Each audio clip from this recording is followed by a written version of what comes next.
Það gerir þér. Við erum komin hérna upp í sveit til þín. Þú ert að skrifa hérna í þessu litla húsi.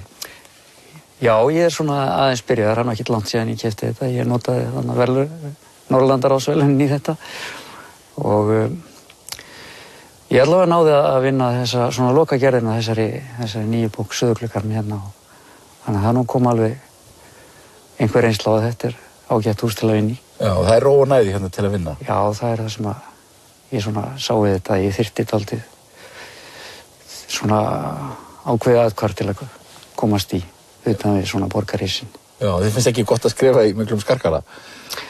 Nei, ekki. Maður þarf allavega svona inn á milli töluvert mikla ró. Það náttúrulega örugglega mjög misjafnt með höfunda hvað þeir þurfa að hafa mikla þörf fyrir það.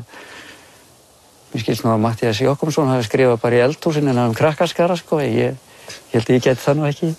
Sko, ég ætla nú bara að spyrja hvort þú viljir ekki bjóða okkur inn því að við ætlum að tala við þessar 2 bækur sem hafa komið út hérna frá þér á þessu ári. Fyrir þessu.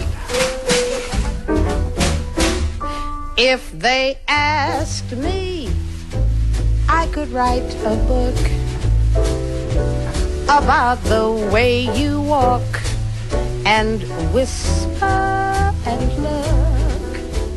I could write... Gerið, við sitjum hérna í sumarhúsi og bókin þín, Suðurglugginn, hún, já, hverfist einmitt í kringum sumarhús, reyndar við hafið. Já. Já, það nú eiginlega Snæfellsnesi sem ég hafði í huga í þessari bók, eins og mér sjá nú held ég fljótlega þegar þeir fara að lesa.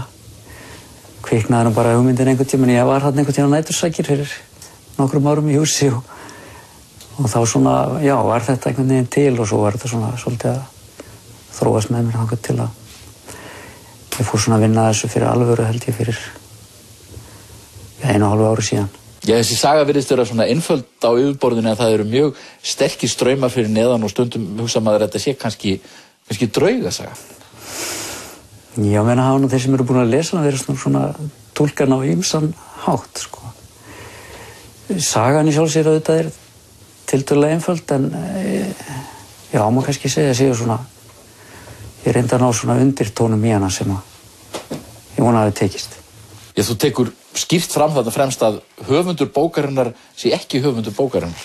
Já, þetta var náttúrulega svona smá grín bara en ég var kannski svolítið þreyttur á því að það hefur komið fyrir að menn hafa spyrt mig svona óþægilega saman við sögumenn bóka eftir mig þannig að ég vildi svona svolítið fjarlægja mig því. Það var kannski einn helsta ástæða fyrir því að ég setti þetta. Þú ert ekki þessi rithöfundur sem í þessu sumarhúsi?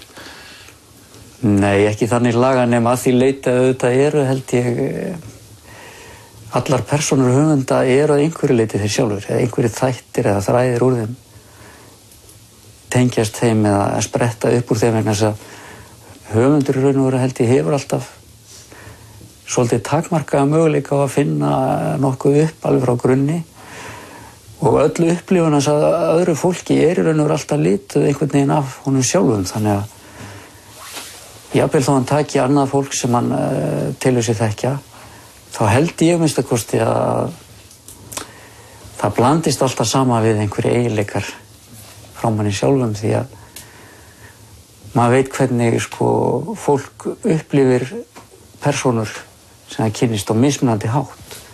Sko það eru þarna mjög þekkt þemu frá þér, það er einsemdin og angistin við að skapa en þetta verður mjög ferskt. Hún held ég töluvert öðruvísi að einhverju leyti. Ég ger mér kannski ekki alveg grein fyrir því sjálfur en mér fannst það nú samt svona þegar að hún má sko teljast kannski einhvers konar systurbók Sandárbókarinnar einhverju leyti en já þetta fjalla svona listaminn og sköpun en hún líka töluvert ólík held ég. Svona hátt. Minn fyndin á köflum, kom það óvart eða? Já, hún tók nú bara þessa stefnu einhvern veginn að fara svolítið svona beinskeytt út á við að sömu leyti, þráttur að þetta sé svona einsemdar athugun líka, ef svo má segja, sko.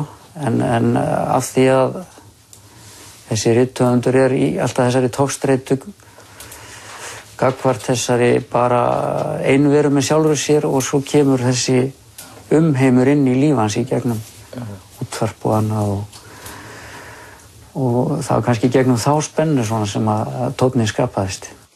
Heimurinn að brjótast inn í þessum háværu fyrirsögnum, en svo veit maður ekki alveg á hvaða tilvistarstigi fólkið í bókin Nei, ég sjálfur sér kannski ekkert óskaplega mikið fróðar en það en lesandi þannig laga. Að þessu leyti bókin kannski skildust gömlu nóvelunni minni, Svefnhjólinu. Já. Ég held það að mörgu leyti. Það var eitthvað sem ég sá svona eftir og það kannski sterkari tengslið hana jafnvel heldur en sumara seinni bókunum á því leyti til. Sko, þú fékkst bókmenntaverðlaun Norðurlandaráðs í fyrra og maður skildi halda maður sem fær bókmenntaverðlaun og fara að ferðast og svona hún verði ekkert úr verki en þetta hefur verið óhemju frjótt ár hjá þér því að þú ert líka með frábæra ljóðabók. Hér vex engin sítrónuviður fyrir þessu ári. Já, það gekk nú bara ótrúlega vel að koma sér aftur á stað. Ég óttaðist þetta nú svolítið svona eftir þessi verðlaun vegna þess að það var búið að segja mér það að ég myndi nú ekkert geta skrifað í 2 ár. Dorrit Willumsen held ég eftir að hún fékk þetta, hún skrifaði ekkert í 2-3 ár vegna og fleiri hafa talað þetta. Þannig að ég sá nú ekki fram á mikla vinnu en svo kannski bara fljótlega þegar frá leið þá áttaði mig á því að maður verður svolítið ákveða þetta sjálfur og maður gæti þetta ferðast endalaust og vera á bókmenntahátíðum en ég hef bara ekkert áhuga á því af því að mér finnst miklu mikilvægara höfundur sé við skrifborð heldur en við eitthvað pallborð alltaf. Já. Þannig að þú komst hingað austur og fórst að skrifa hérna. Já, ég eiginlega tók bara þessa ákvörðun svolítið svona eiginlega í kringum bara síðustu áramót að ég ætlaði að fara frekar í það að skrifa bækur heldur en að tala. If they asked me, I could write a book